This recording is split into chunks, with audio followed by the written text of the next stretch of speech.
Hi friends, welcome to the MVR passion YouTube channel. AP TET ఎగ్జామ్కి ఇంకా కొద్ది రోజులు మాత్రమే సమయం ఉంది కావున మన ఛానల్లో సైకాలజీ సంబంధించి ప్రతిరోజు కూడా ఇంపార్టెంట్ టాపిక్స్ పోస్ట్ చేయడం జరిగింది ఫ్రెండ్స్.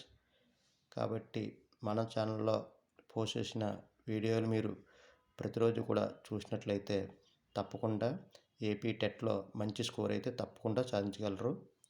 అలాగే దానికంటే ముందుగా please subscribe our channel, like చేయండి, షేర్ చేయండి, కామెంట్ చేయడం మర్చిపోకండి ఫ్రెండ్స్. Thank you.